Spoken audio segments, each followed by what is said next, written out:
चलो दूसरा, delta G और के का relation, delta G is equal to minus R T L N K. ये रहा फर्स्ट इक्वेशन। अगर हम यहाँ से एल एन दोस्तों निकाल देंगे तो ये हो जाएगा delta G is equal to minus 2.303 R T log K. What is K? Again it is equilibrium constant. And how can we predict spontaneity of reaction by K? हम रिएक्शन की spontaneity को के से कैसे डिफाइन कर सकते हैं? तो डेल्टा जी का वैल्यू क्या होगा तो रिएक्शन स्पॉन्टेनियस होगा? नेगेटिव। ऐसे के का वैल्यू होना चाहिए ग्रेटर देन 1। इफ के is greater than 1 the reaction is spontaneous. ऐसे ही अगर डेल्टा जी पॉजिटिव हुआ, ठीक है, if delta G is positive तो के लेस देन 1 होना चाहिए, और डेल्टा जी 0 होगा तो के इज इक्वल टू 1 होना चाहिए। आप सोचो ना, अगर के में 1 ले लो तो log 1 0 हो गया ना, तभी तो डेल्टा जी 0 होगा, है ना? चलो ठीक है, तो इन दोनों इक्वेशन के अकॉर्डिंग भी यहाँ पे सम्स पूछते हैं, बट ये आपको कॉम्पिटिटिव एग्जाम में नहीं पूछेंगे, ये गुजरात बोर्ड के लिए है, ठीक है? ये दो इक्वेशन के अकॉर्डिंग सम्स। चलो आगे बढ़ते हैं। अब मुझे एग्जैक्ट पता नहीं है क्या निकल चुका है, आपको पता है इस चैप्टर में बोर्ड में से क्या निकल चुका है? कंडक्टेंस पूरा निकल गया है सर। ये 3.4 निकल गया है। Yes sir. 3.4 ओके।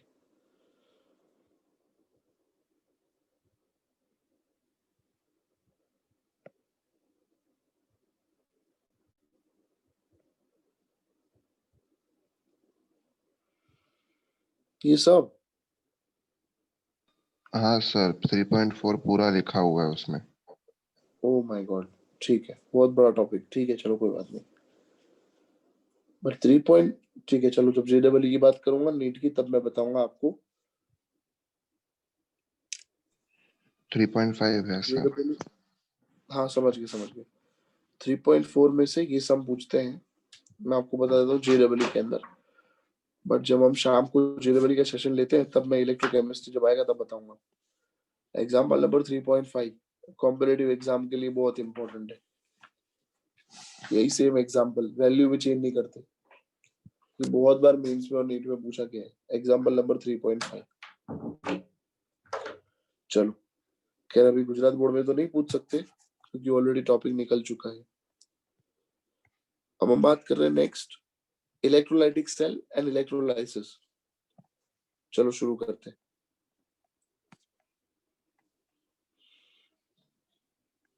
चलो शुरू करते हैं। और उसके बाद शुभम बैटरी निकल गया 3.6 है कि निकल गया? सर मुझे टॉपिक का नाम पता है।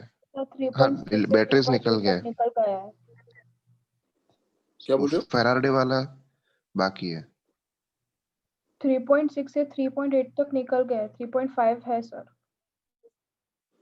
अंडरस्टूड, ठीक है 3.5 है, 3.6 के बाद निकल गया, मतलब 3.5 ही है, ओके। अब खाली 3.5 करना है हमें, अंडरस्टूड, चलो ठीक है शुरू करते हैं।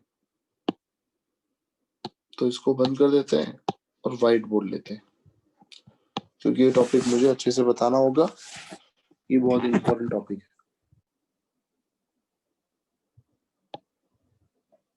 चलो तो अभी हम पढ़ रहे हैं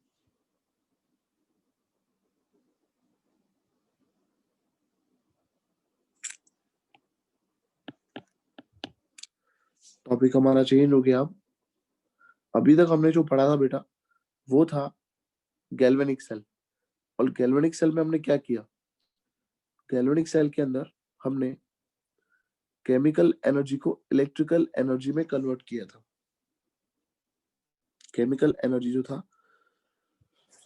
वो इलेक्ट्रिकल एनर्जी में कन्वर्ट हुआ।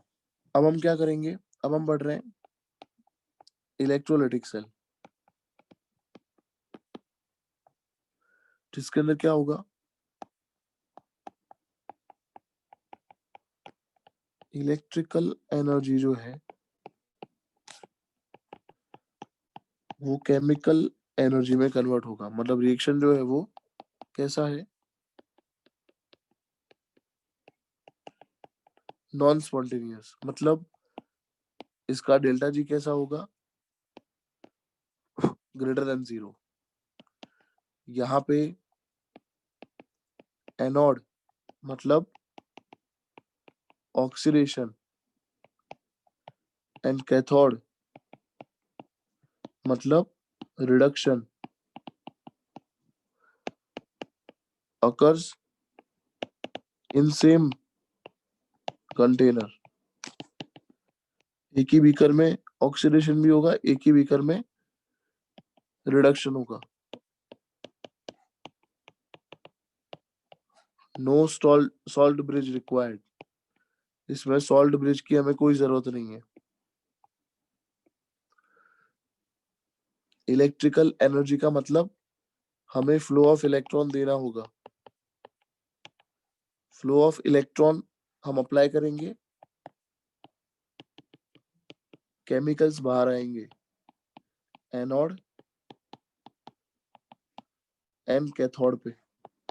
चलो ठीक है, ये चीज जो मैंने लिखी वो समझ आ रही है आपको? Yes sir.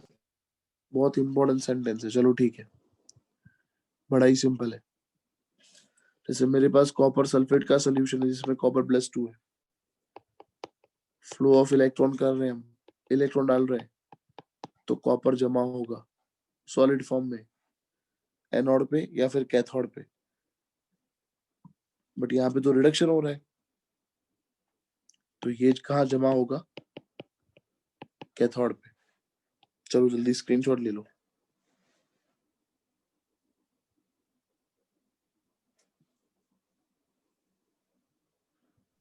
Done sir. Okay,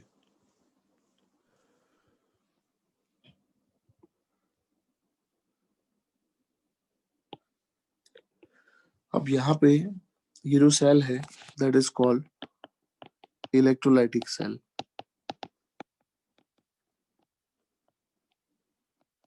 generally इसका यूज कहाँ होता है, तो यहाँ पे यूज होता है प्योरिफिकेशन के लिए।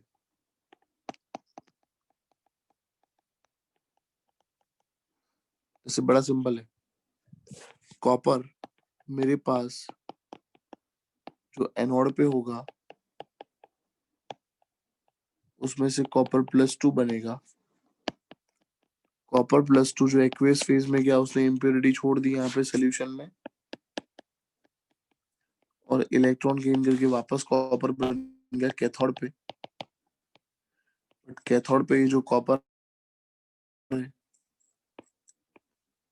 वो प्योर होगा, ये जो था वो इम्प्योर था। ओवरऑल इक्वेशन आपको कुछ नहीं लगेगा, सेम लगेगा इक्वेशन।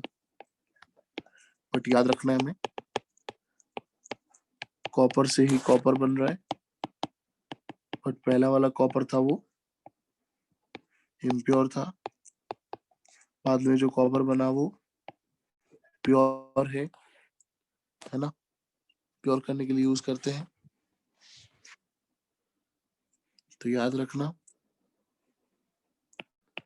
सोडियम, मैग्नीशियम, एल्यूमिनियम, इन सब का हम प्योरिफिकेशन जो मेथड है ना, ये भी कैरी आउट कर सकते हैं सेम मेथड से। चलो ठीक है, अब दोस्तों यहाँ पे जो इलेक्ट्रिकल एनर्जी है केमिकल एनर्जी में कन्वर्ट हो रही है। तो इलेक्ट्रिकल एनर्जी का एक ही मतलब है फ्लो ऑफ इलेक्ट्रॉन्स या फिर नंबर ऑफ इलेक्ट्रॉन्स, ठीक है ना। तो यहाँ पे एक गधा था फैराडे, उसने क्या बोला कि भी आप जितना यहाँ पे करंट पास करते हो, okay, quantity of electricity, okay, it is directly proportional to, it is directly quantity of electricity लिखता हूँ यहाँ पे Q, it is directly proportional to weight of product obtained at cathode during electrolysis। मैं फिर से repeat करता हूँ, Faraday ने क्या बोला, फैराडे ने ये बोला कि जितना आप इलेक्ट्रिसिटी पास करोगे उतना ही वेट कैथोड पे जो है वो प्रोडक्ट का प्रोड्यूस होगा. Quantity of electricity passed is proportional to weight of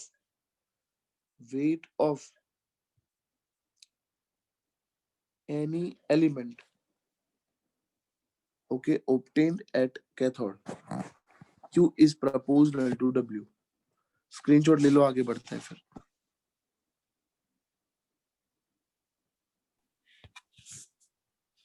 done. चलो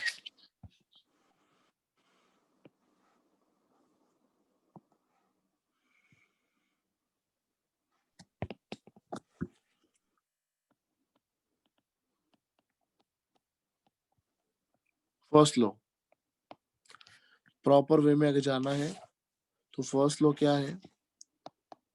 the amount of chemical reaction occurs at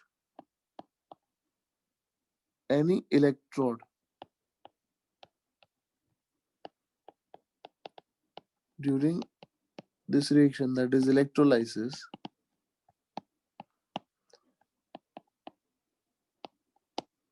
by current is proportional to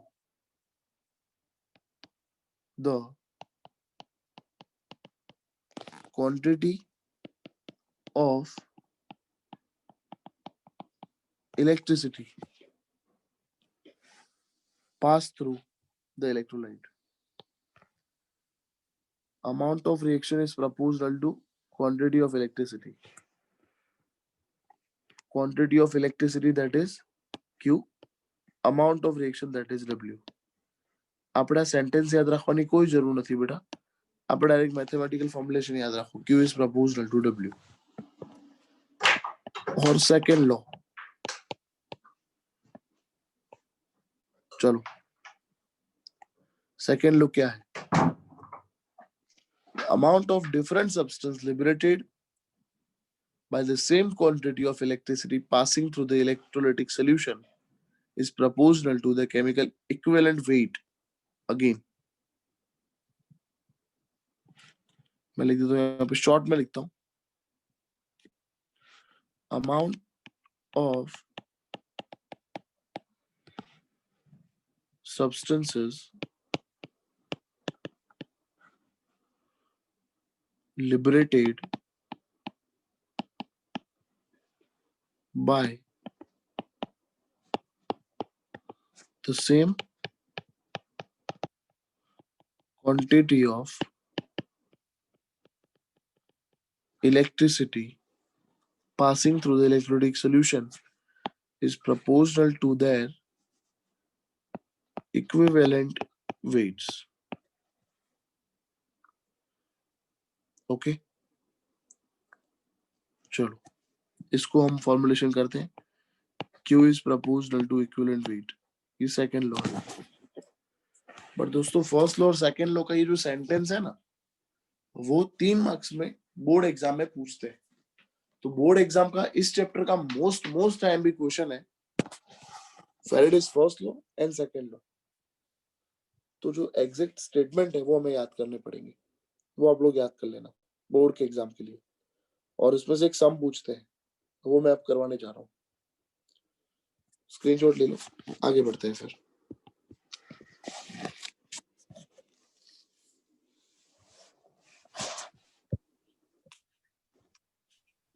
done.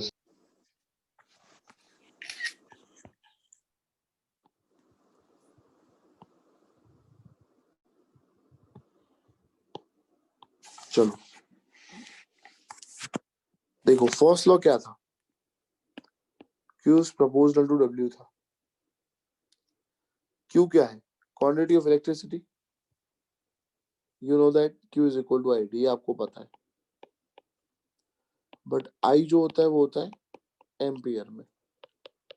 T जो होता है वो किस में होता है? सेकेंड में. एम्पियर इंटू सेकेंड क्या होता है? कूलम, है ना? तो एम्पियर इनटू सेकंड को फैराडे में कन्वर्ट करने के लिए 96500 से डिवाइड करेंगे तो ये फैराडे हो जाएगा। तो यहां तक समझ में आ गया सम्स में क्या करना है, आई और टी को मल्टीप्लाई करना है, आई और टी को मल्टीप्लाई करना है अपॉन 96500 करना है। ठीक है, याद रखना ये 1 faraday is equal to 96500 coulomb. किसी को पता है ये कहां से आया?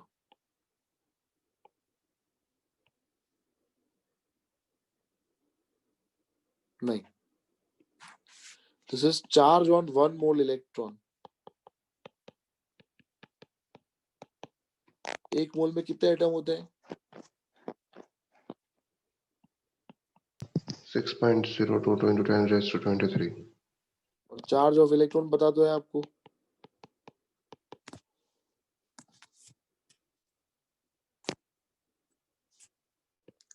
इसको और इसको मल्टीप्लाई करो और इन दोनों को इक्वेट करो, इतना निकल के आएगा।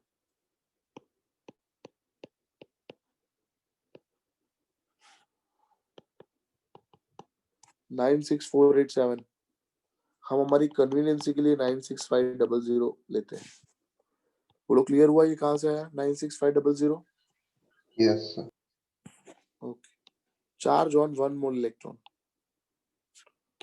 श्वेता नहीं आई, अच्छा है, हाँ श्वेता नहीं आई, वरना श्वेता आती तो ये बोलती यस सर, ऐसे बोलती वो। अभी श्वेता नहीं आई, ठीक है चलो। Charge on 1 mole electron. कल गरबा करके थक गए होंगे सब, सही बात है सर, सही बात है शुभम। चलो, तो यहाँ तक सब आपको समझ में आ गया है। सम्स में इतना करना है हमें, पहले आई और टी दिया होगा, उसके अपॉन 96500 करके कूलम में कन्वर्ट करना है। चलो आगे बढ़ते हैं। अब ये हमारे पास 96500 से डिवाइड करने के बाद ये आंसर फैराडे में आ गया। बट साइंटिस्ट जो था फैराडे, उसने क्या बोला? उसने बोला number of electrons is equal to number of faradays.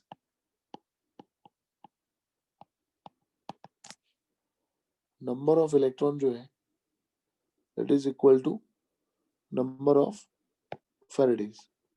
जैसे आप समझो copper plus two electron gives copper. कितने इलेक्ट्रॉन है यहाँ पे? 2. तो इसका मतलब ये हुआ, इसको सेंटेंस फॉर्म में ऐसे बोलेंगे कि by passing 2 electron through cathode will get 1 mole of copper. Passing 2 electron will get 1 mole of copper. Electron को फैराडे बोलते हैं, मतलब कितने फैराडे पास किए हमने? By passing 2 Faraday. Faraday. 1 मोल, 1 मोल का मतलब होता है 63.5 कॉपर का मॉलिक्यूलर वेट है। 2 फैराडे मतलब कितने कूलम हुए? 2 into 96500। क्लियर? Yes, sir. इसका डबल करोगे तो 193,000 इतना अपने कूलम पास किया, 63.5 ग्राम कॉपर बना। किसी को डाउट है दोस्तों, ये जो मैंने लिखा है यहाँ से यहाँ तक? पूछ लो, डाउट है तो। मेरे प्यारे भाइयों और बहनों, देवियों और सज्जनों, नहीं है डाउट? चलो ठीक है, होता तो आप लोग बोल देते। स्क्रीनशॉट ले लो बेटा।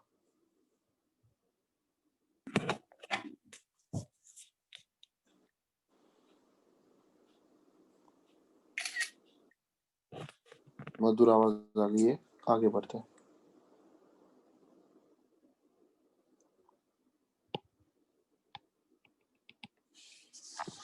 चलो फिर से मैं रिपीट करता हूँ।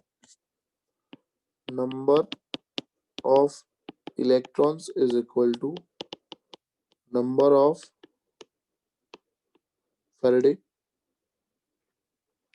जैसे Ag है तो Ag plus plus electron gives Ag, इधर एक इलेक्ट्रॉन है, इधर 1 मोल Ag बन रहा है, सो 1 electron is equal to 1 mole Ag, 1 Faraday is equal to 1 mole Ag, 1 Faraday मतलब 96500 कूलम is equal to 1 मोल का मतलब है 108 gram of Ag। I hope आपको पूरा समझ में आ गया होगा। चलो बेटा अब आगे बढ़ते हैं, सम है वो देखते हैं, एक सम देखते हैं और जो हर बार पूछते हैं वो एक सम सॉल्व करते हैं।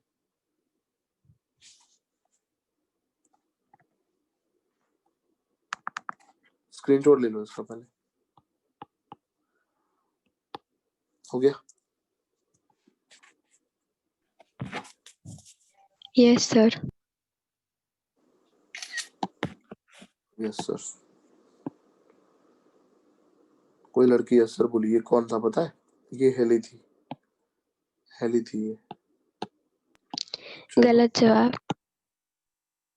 मैं गलत हूँ? हाँ सर।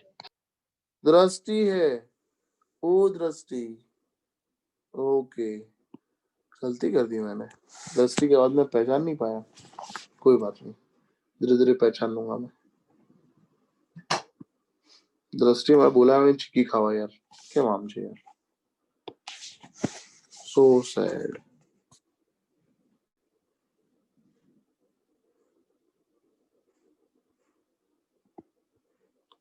चलो 10 मिनट में इतना करंट पास कर दिया, करंट मतलब आई दिया हुआ है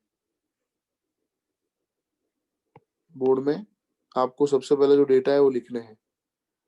आई दिया हुआ है 1.5 ampere, time is given 10 minutes. What is the mass of copper? क्या फाइंड करना है? वेट ऑफ कॉपर, ये हमें फाइंड करना है एट कैथोड। चलो बेटा इक्वेशन क्या है हमारे पास? Q is equal to IT। चलो I कितना है बेटा? 1.5, T कितना है? 10। ठीक है, ये किस में आंसर आया होगा? कूलम में। कितना आया answer? Q is equal to 1.5 into 10 15 upon कितना करूं? सर इंटू सेकेंड में करना पड़ेगा ना, 10 into 60। यस, इसको सेकेंड में करने के लिए 60 से मल्टीप्लाई कर दो, और क्योंकि ये मिनट्स में है, सेकेंड के लिए 60 से और मल्टीप्लाई कर दो।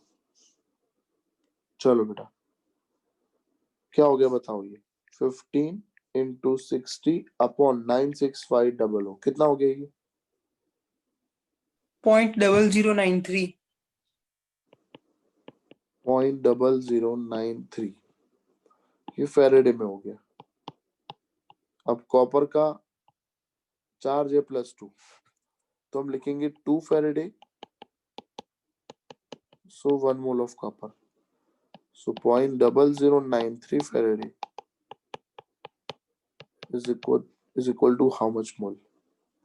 तो अपॉन 2 कर देंगे तो ये निकल के आ जाएगा, मोल्स निकल के आ जाएंगे 0.0046 is equal to weight upon molecular weight. Molecular weight copper का आपको पता है 63.5।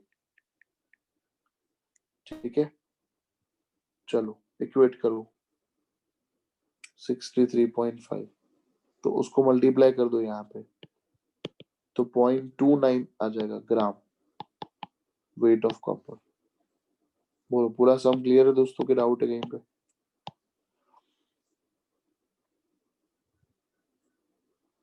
Clear sir. तो W डायरेक्ट फाइंड करना है JEE में, तो इक्वेशन ये वाला याद कर लो, I into T into number of, यहाँ पे मैं लिख देता हूँ अपॉन 1.6500, ठीक है, इनटू मैं लिख देता हूँ इलेक्ट्रॉन, यहाँ पे लिख देता हूँ मॉलिक्यूलर वेट। अगर आपको डायरेक्ट फाइंड करना है ना वेट, तो ये इक्वेशन है, आपका काम यहाँ से हो जाएगा डायरेक्ट, ये सब करने की जरूरत नहीं पड़ेगी। बट ये ओनली जेडबलई और नीट के लिए याद रखो, कॉम्पिटिटिव एग्जाम के लिए एक स्टेप में हो जाएगा ये, है ना, ये सब करने की जरूरत नहीं पड़ेगी। आई ले लो, टी ले लो, अपॉन 96500, ठीक है, फिर उसको मल्टीप्लाई करना है मॉलिक्यूलर वेट से और उसको डिवाइड करना है इलेक्ट्रॉन से, तो आपका वेट डायरेक्ट फाइंड हो जाएगा। स्क्रीनशॉट ले लो बेटा इसका।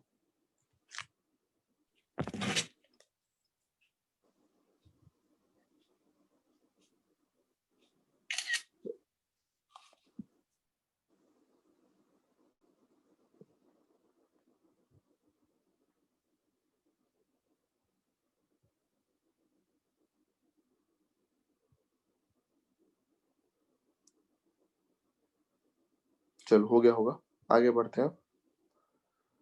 अब आपको मैं एक सम करने के लिए दे रहा हूँ, जस्ट अ मिनट में शेयर कर रहा हूँ।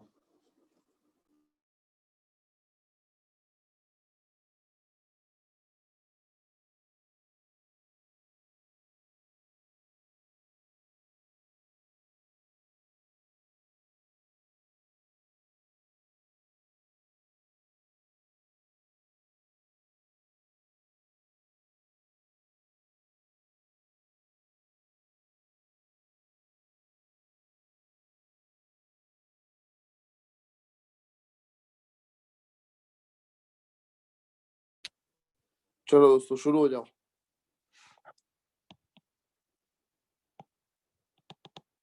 मैं हेल्प नहीं कर रहा, आप लोग खुद करो और मुझे बताओ आंसर।